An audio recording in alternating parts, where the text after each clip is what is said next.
bem-vindo, bem-vinda. Deus abençoe você. Que bom poder entrar no seu santo e abençoado lar, na sua casa, desejar tudo de bom, muita alegria, muito amor, muita paz, muita vida e muita saúde.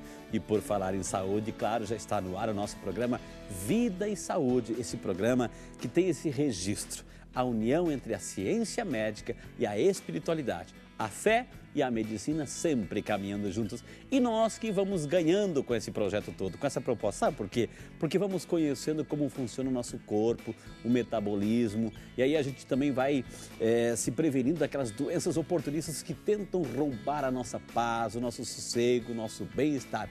Já se encontra nos estúdios do Vida e Saúde a Juliana Bilac. Olha o sobrenome, gente, Bilac. Ela é psicóloga, palestrante, participa de vários congressos pelo país e pelo mundão afora, e ela está aqui hoje para falar de uma realidade. Olha só, o tabagismo é responsável por 30% das mortes por câncer, 90% das mortes por câncer de pulmão, 25% das mortes por doença coronariana, 85% das mortes por doença pulmonar obstrutiva crônica e 25% das mortes por doenças cerebrovascular.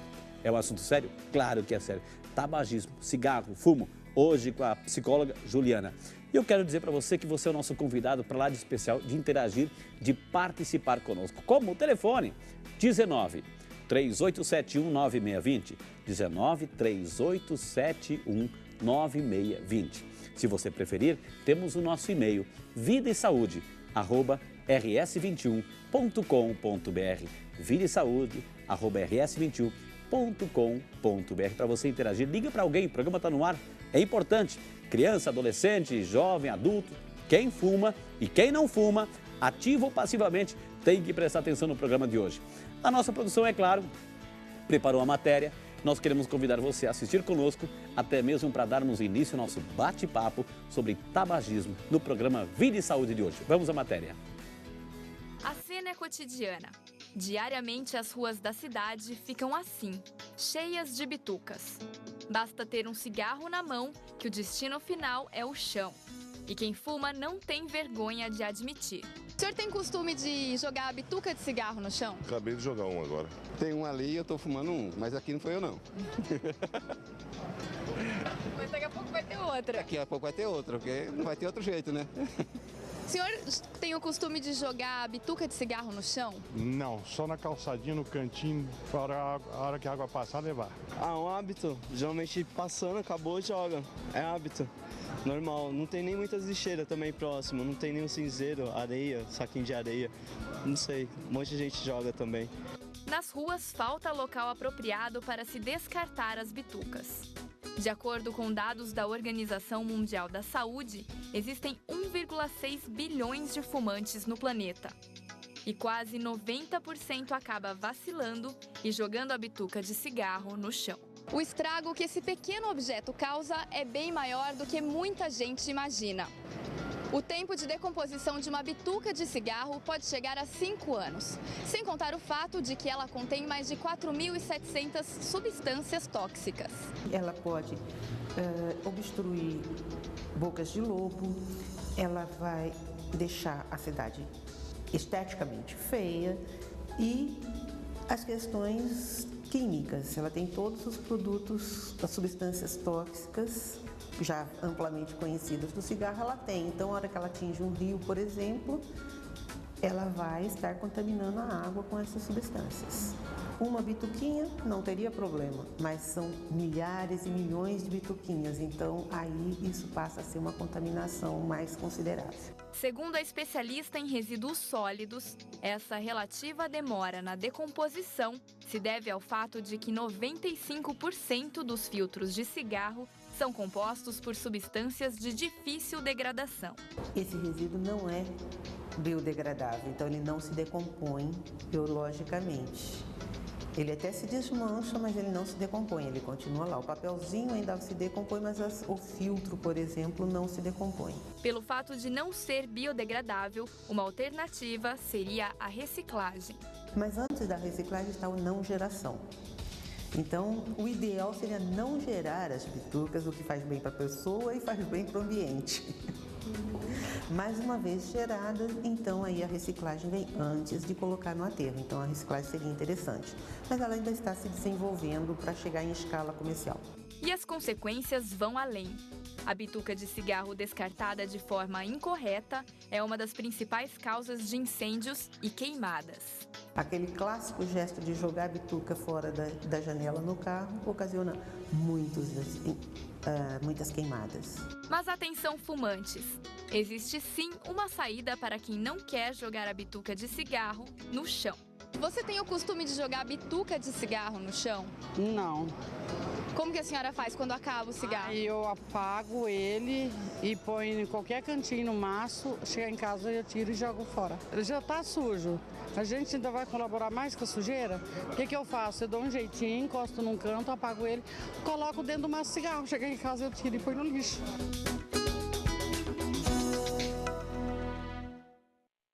Aí, portanto, a matéria é muito bem feita, muito bem ilustrada. A gente pode perceber como as nossas ruas estão ficando cada vez mais sujas por essas bituquinhas. As pessoas não têm consciência, mas como a gente viu aí, cada bituquinha libera mais de 4.700 substâncias tóxicas no meio ambiente. Então, o cigarro, como a gente disse, não só faz mal para a saúde, né, mas também para o meio ambiente, para o planeta. É a saúde do nosso planeta.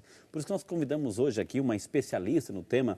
Ela é psicóloga, ela é palestrante também pelo país e pelo mundo afora, várias palestras, vários congressos. Juliana Bilac, autora de um livro, gente, um best-seller aqui, segunda edição. Juliana Bilac, vamos dar um close aqui. Cigarro, como romper este legado. Esse livro aqui que a gente está mostrando é a autora, está aí a própria autora do livro, nessa segunda edição, que vai falar um pouquinho hoje sobre esse tabagismo, essas consequências todas aqui. Daqui um pouquinho a gente vai, ela também tem um projeto maravilhoso que ela vai falar.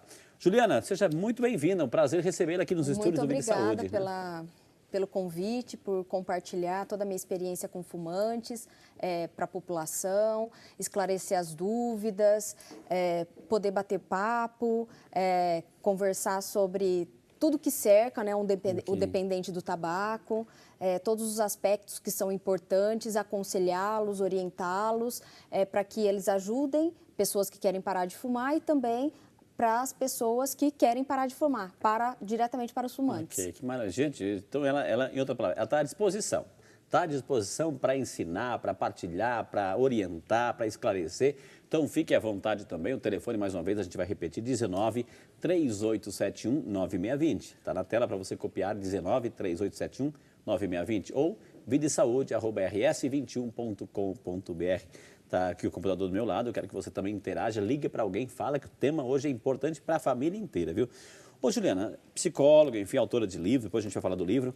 Por que o ser humano, alguns ou muitos seres humanos, tem essa necessidade de colocar fumaça para dentro do corpo? Isso é uma necessidade, dá prazer? O que é isso?